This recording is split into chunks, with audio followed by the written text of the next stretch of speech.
When I think about living with intention, what comes to mind for me is the idea of having something you want to achieve, focusing on the changes you need to make, and then engaging in purposeful activities that move you toward the attainment of your goals. Another idea I have is that living with intention calls us to a higher standard. Not every goal we establish, even if we achieve it, qualifies as living with intention. Dropping those 10 extra pounds you put on over the holidays may be a worthy goal, but I don't think it is necessarily a sign that you are living with intention. The goal of living with intention can be very personal, very much oriented to how we process our feelings and experiences, or it can expand into other aspects of our lives. How do I live with intention as a spouse or partner? How do I live with intention as a parent? How do I live with intention as a member of this congregation? How do I live with intention as a member of my community? And so on and so on. These concentric circles become ever larger as more people are impacted by the changes we commit to making. My gut feeling is that if we had a behavioral scientist come in and evaluate all of us at UUCCI on some sort of living with intention scale, we would be in the above average range. However, and this is really the point of this call to worship, there's one area of great concern where we may be falling short, and that is living with intention as a citizen. Our democracy is imperiled, which frankly is something I never thought I would have occasion to say. By its nature, democracy is messy. It is frustrating. It can be complicated, but it is also precious and fragile. When a democracy dies, it rarely happens due to an external threat. It happens as a result of an internal threat. Michael Moore is not known as a great political theorist, but I think he had it exactly right when he said, democracy is not a spectator sport. It is a participatory event. If we don't participate in it, it ceases to be a democracy.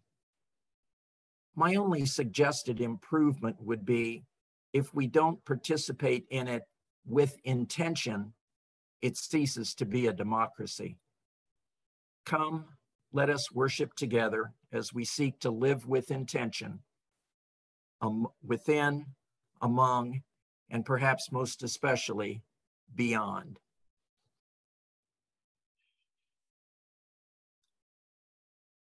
Today, I'll be sharing with you Lillian's Right to Vote, a celebration of the Voting Rights Act of 1965 by Jonah Winter and Shane W. Evans. A very old woman stands at the bottom of a very steep hill. It's voting day. She's an American, and by God, she is going to vote. And Lillian is her name. It's a long haul up that steep hill. It's a long haul when you've been alive for 100 years. It's a long haul when you've lived the life that Lillian has and walked so far in her shoes. When Lillian looks up, it is more than blue skies she sees. She sees history. Lillian sees her great-grandparents, Elijah and Sarah. They are standing side by side on an auction block. Sarah is holding their baby Edmund. They are being sold as slaves in front of the very same Alabama courthouse, which rich white men and no one else are allowed to vote. Lillian starts her slow climb. Though the sun shines brightly, Lillian sees a dark time from years long past. She sees her great grandpa Edmund, now grown. He is owned by another man, forced to pick cotton from daybreak to nightfall, right here in this country where it is written that all men are created equal. He sure doesn't have the right to vote. In fact, he doesn't have the right to do much at all until after the Civil War, which will end slavery.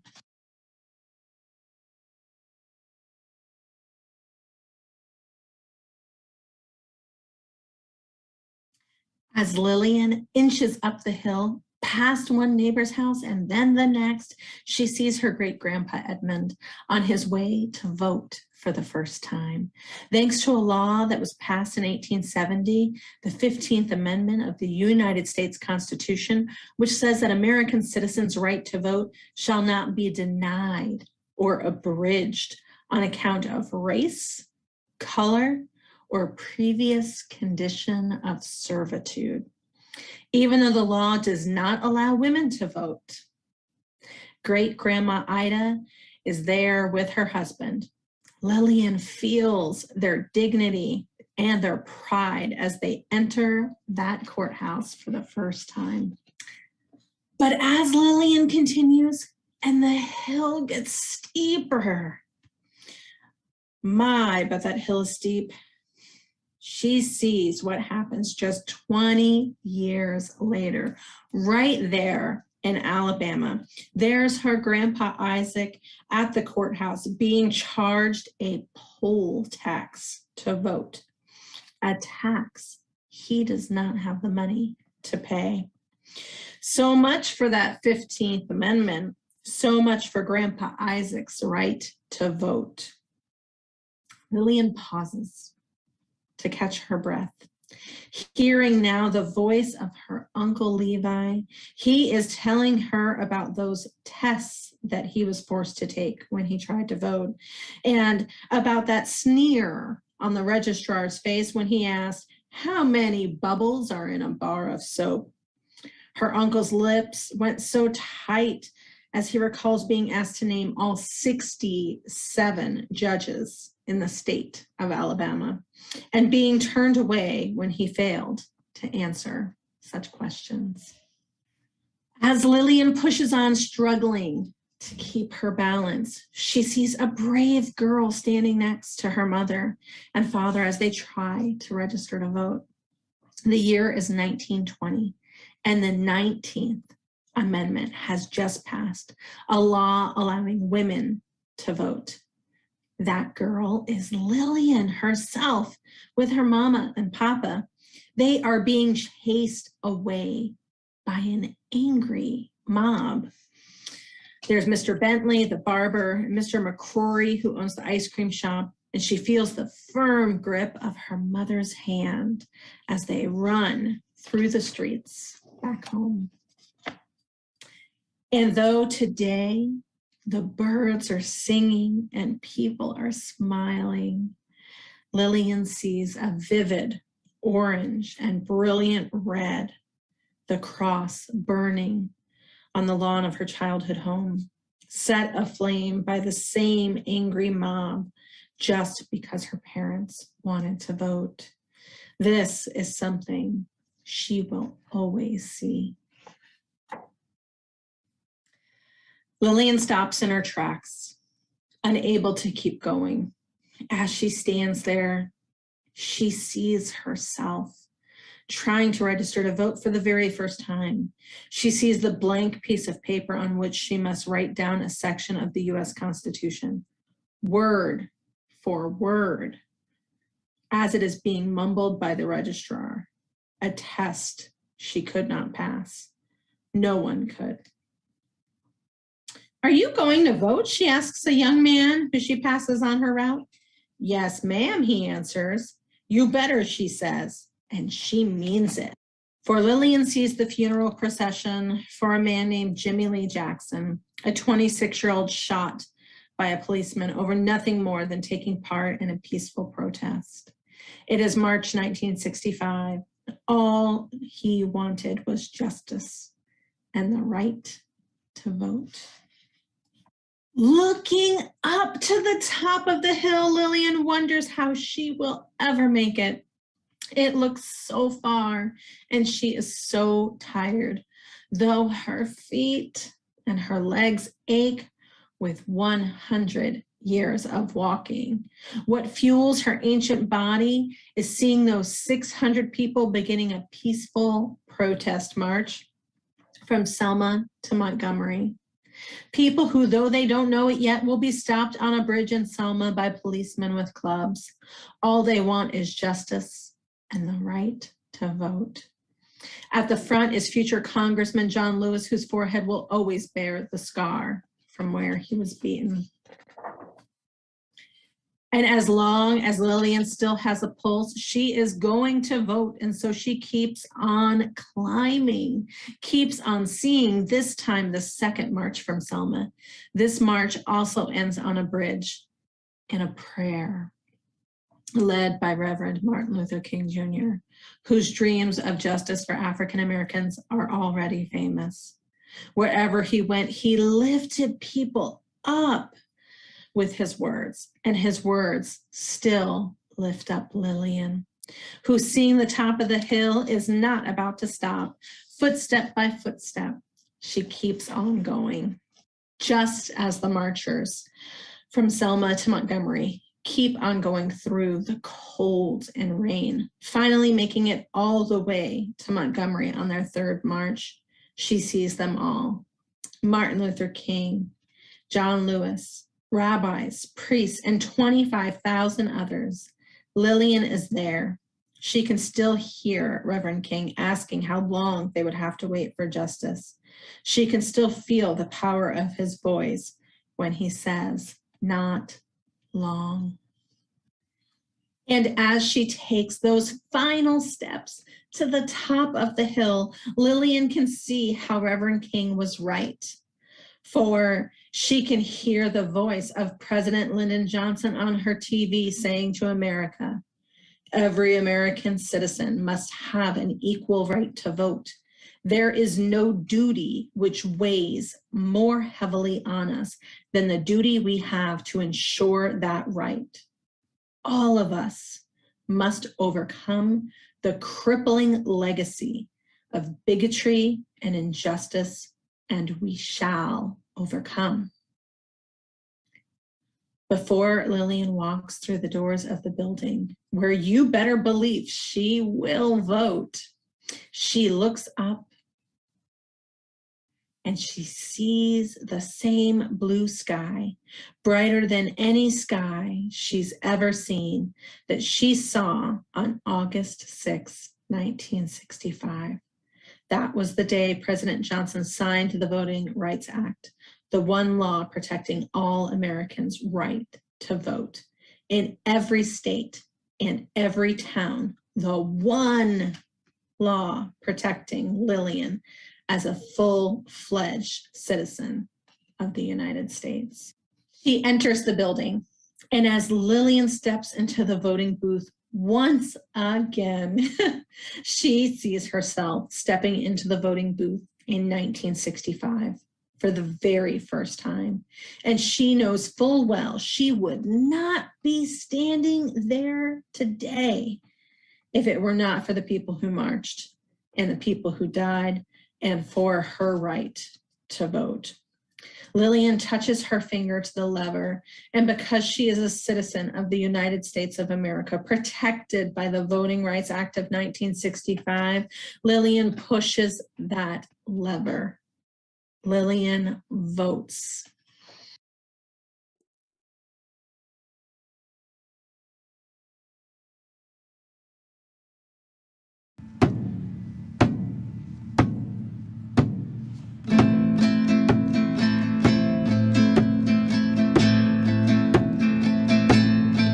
We're gonna walk together, arm in arm, with Jesus in our hearts. We're gonna walk together, arm in arm, with Jesus in our hearts.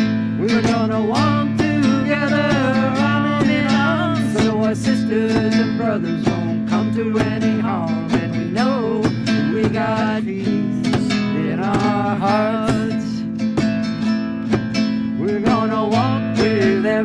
every color and tribe with peace in our hearts. We're gonna walk with every color and tribe with peace in our hearts. We're gonna walk with every color and tribe, 'cause we're stronger together when we're on the same side, and we know we got peace in our hearts. We're gonna stand for the earth and the children too, with peace in our hearts. We're gonna stand for the earth and the children too, with peace in our hearts.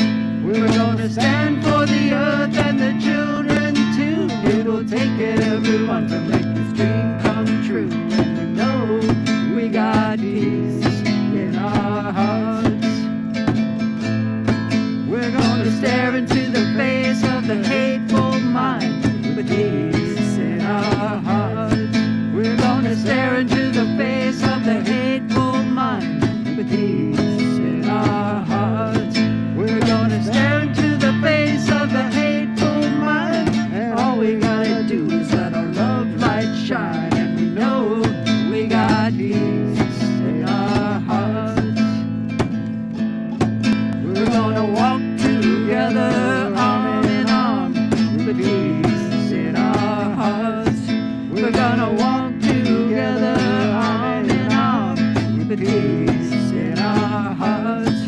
We're gonna walk together arm in arm, so our sisters and brothers won't come to any harm, and we know we got peace in our hearts.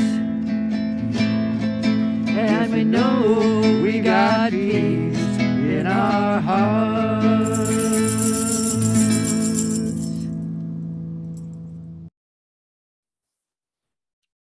The first reading this morning is Prayer Ballot by Reverend Luke Stevens Royer.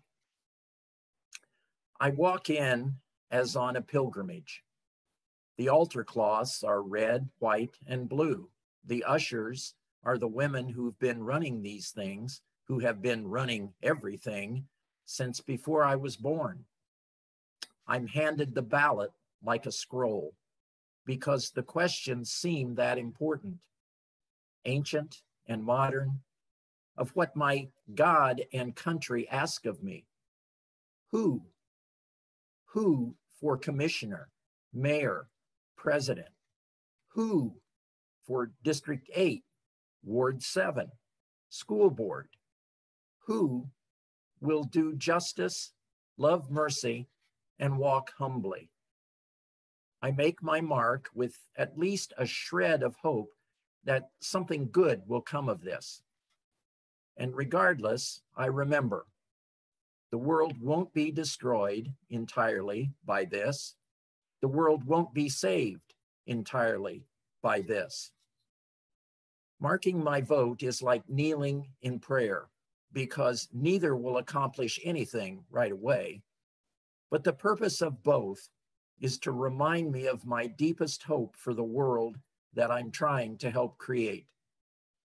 So I rise from prayer and turn in my ballot, and remember the who is me and us and we the people.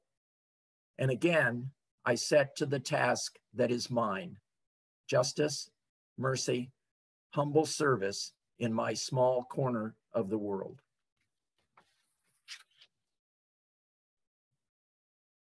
Mr. President, Dr. Biden, Madam Vice President, Mr. Emhoff, Americans, and the world.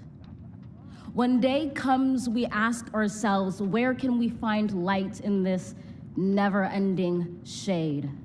The loss we carry, a sea we must wade. We've braved the belly of the beast. We've learned that quiet isn't always peace, and the norms and notions of what just isn't always just is.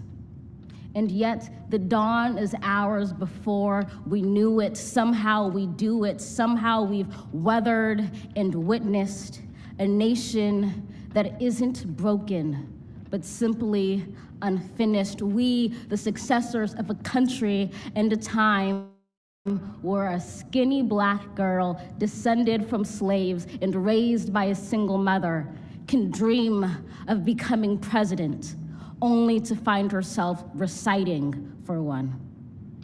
And yes, we are far from polished, far from pristine, but that doesn't mean we are striving to form a union that is perfect. We are striving to forge our union with purpose, to compose a country committed to all cultures, colors, characters, and conditions of man. And so we lift our gazes not to what stands between us, but what stands before us. We close the divide because we know to put our future first, we must first put our differences aside. We lay down our arms so we can reach out our arms to one another. We seek harm to none and harmony for all. Let the globe, if nothing else, say this is true. That even as we grieved, we grew, that even as we hurt, we hoped, that even as we tired, we tried, that we'll forever be tied together, victorious, not because we will never again know defeat, but because we will never again sow division. Scripture tells us to envision that everyone shall sit under their own vine and fig tree, and no one shall make them afraid. If we're to live up to our own time, then victory won't lie in the blade, but in all the bridges we've made. That is the promised glade, the hill we climb, if only we dare it, because being American is more than a pride we inherit. It's the past we step into and how we repair it.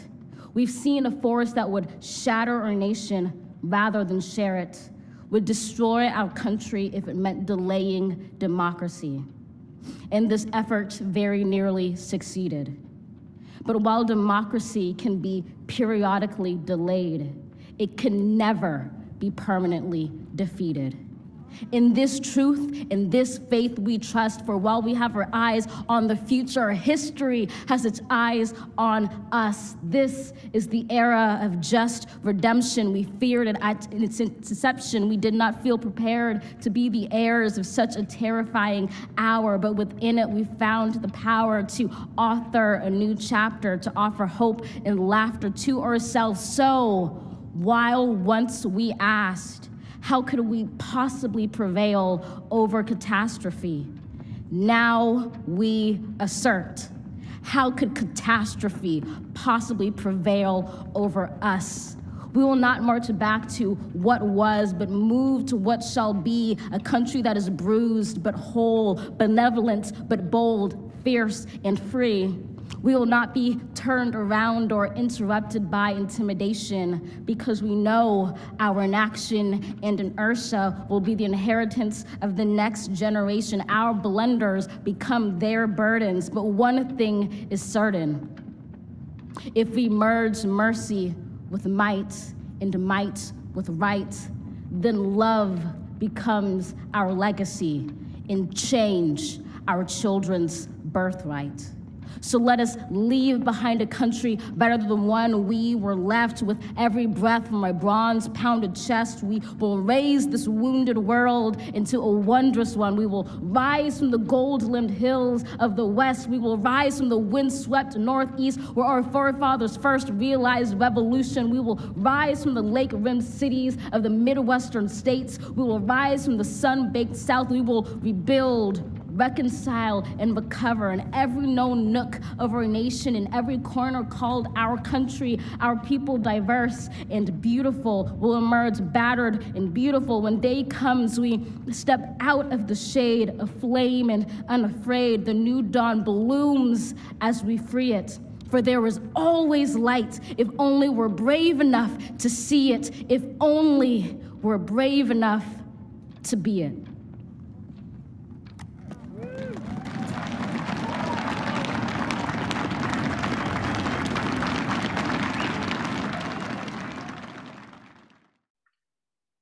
You know that chant you sometimes hear at rallies or marches That one chant that's sort of a call and response style.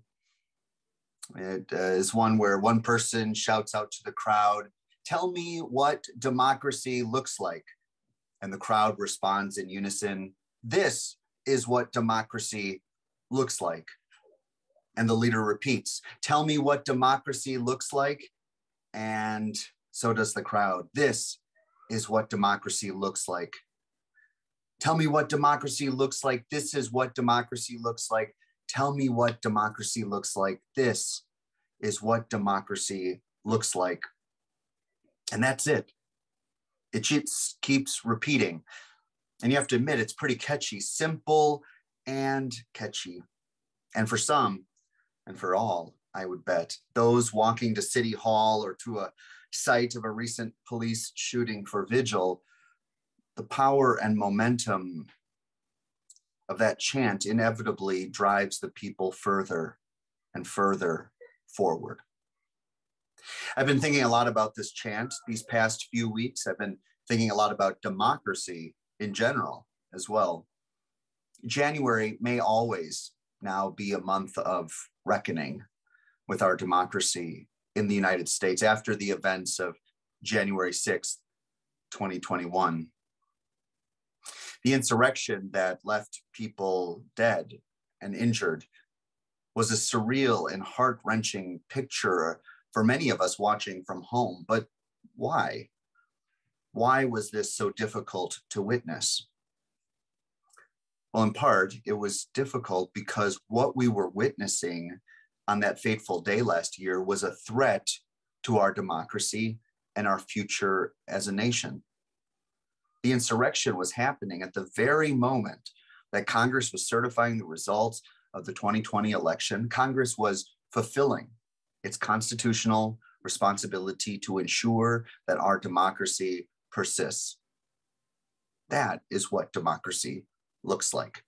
A fair and free election that results in a clear winner and a clear loser. That is what democracy looks like. And yet the rioters outside had a completely different view of what was happening that day. As misguided and harmful as it was, those in attendance could have easily been chanting the very same chant I mentioned earlier. To many of those on the outside of the Capitol, their actions may have felt like an attempt to save our democracy, not destroy it, but actually save it. And that is really the struggle I've been working through these past couple weeks. How can these two realities that are so contradictory and yet are so close to one another, one inside the Capitol and one just outside that also moved into the Capitol, how could both be visions of what democracy looks like? Ultimately, democracy is not black and white. It is not always evident what it is and what it is not. Rather, our democracy is a fragile notion of what living together might be like in this life we share. Our democracy is as fragile as the human lives that uphold it.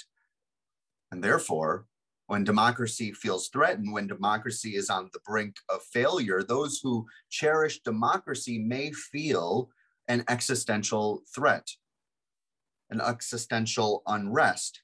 They may feel a deep fear and uncertainty about not just the future of the United States, but of their own lives as well. This example of democracy under threat is an explicit example, obviously. It is an extraordinary example of the power democracy holds in both our imaginations and in our lives. And yet democracy functions on such ordinary, mundane, and everyday levels that we sometimes do not realize what is happening all around us. Said differently, democracy is not simply the casting of votes once or twice a year and the election of leaders at the local, state, the WHO, and at our national levels. Rather, it is also about the persistent and vigilant care to uphold democratic values of mutuality, accessibility, and sharing of space and power to ensure all are heard and served well by the democracy. Voting is of particular importance because it is in that expression of values that we are either affirming that every person has worth and dignity, or we are denying intentionally or otherwise. In fact, voting and participating in our democracy more broadly is, I believe, a deeply sacred and important act. My colleague and friend, the Reverend Luke Stevens Royer, wrote a beautiful poem for the 2016 election that Steve read this morning. Listen once more to some of these words. I walk in as on pilgrimage. The altar cloths are red, white, and blue. The ushers are the women who have been running these things, who have been running everything since before I was born. I'm handed the ballot like a scroll because the questions seem that important, ancient and modern, of what my God and country ask of me. Who? For commissioner, mayor, president, for District 8, Ward 7 school board? Who will do justice, love mercy, and walk humbly? This articulation of the sacred act of voting is not an exaggeration. Just think about the importance of voting for those whose voices and access had been denied, like Lillian, or for those who still struggle to participate in one of the most essential acts of living in a democratic society. It is not an exaggeration, but it may feel that way if, and perhaps only if, we or you or I have taken for granted this ritual that is in fact unequal still to this day. For there are many that do not take the act for granted, but seek to intentionally fulfill the sacred responsibility of participating actively in this democracy. And in doing so, we seek to not just help democracy survive in the 21st century, but help it expand and thrive as well. I named this sermon "When Democracy Fails," intentionally or otherwise, as an evocative expression, I hope, on two fronts. The first is that before democracies fail, they often decline. Not always, but they often decline, just as humans often show signs of decline before death. There are symptoms and markers that show when things are headed perhaps in a direction of transformation and loss. Democracies are the same, and that slow decline can sometimes feel sudden if there is an explicit event such as the insurrection in 2021 that awakens many to just how fragile the democracy has become, or perhaps how fragile it has always been. Or said differently, democracies don't always fail in one major event, but are likely eroded with many smaller events such as changing state or local voting laws, electing judges and representatives who may place party above country, who may value power above truth, who may value what was or is more than what is emerging before us. For what is emerging before us and what was visible in the 2020 election was the most diverse and widespread participation in our democracy in our entire history as a nation, and the most secure election to date. Yet even so, the fragile realization just 2 months later shows how contradictory our lives can be at times. The second part of this sermon title creates a distinction between intentionality and, well, the opposite. When democracies fail, intentionally or otherwise, I hope illustrates that the erosion of democracy is always intentional, but that the protecting of democracy, the valuing of democracy, cannot be done passively with any assurance that democracy persists. Consider for yourself, for how many of you are the topics of voting rights, voting access, democratic integrity are at or near the top of your list of social concerns? Or perhaps how much of it was prior to 2016? How many of you see voting rights as an existential imperative of not only upholding, but expanding in these years to come? And how do we as Unitarian Universalists and as members and friends of this congregation engage in advocating for and intentionally preserving our democracy locally, statewide, and nationally? I think we are called to consider how we will ensure our democracy does not fail this year or any year, and how this commitment is inherently connected to our identity as Unitarian Universalists. We are indeed a people of democracy. We are people of democracy, and that advocacy must extend beyond our community, beyond our governance, to the wider community and to the many layers of government that seek, imperfectly as it may be, to preserve the union of our fragile nation and build a better tomorrow. It may very well be a hill that we will climb together this year. It may very well be that through this climbing and through this life we share, we will need to consider these final words again and again from Amanda Gorman, who stood on the Capitol steps at the inauguration just 2 weeks after the walls of our democracy nearly crumbled. She offered these final words to remind us of the work before us. We will rebuild, reconcile, and recover in every known nook of our nation and every corner called our country. Our people, diverse and beautiful, will emerge battered and beautiful.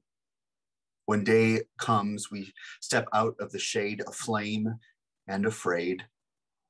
The new dawn blooms as we free it. For there is always light, if only we're brave enough to see it, if only we're brave enough to be it. May we be brave enough, not merely to see what is precious before us, within us, among us, and beyond us, but to be willing to embody that spirit of democracy at the core of who we are, so that we may go out and make it so. May it be so. Amen.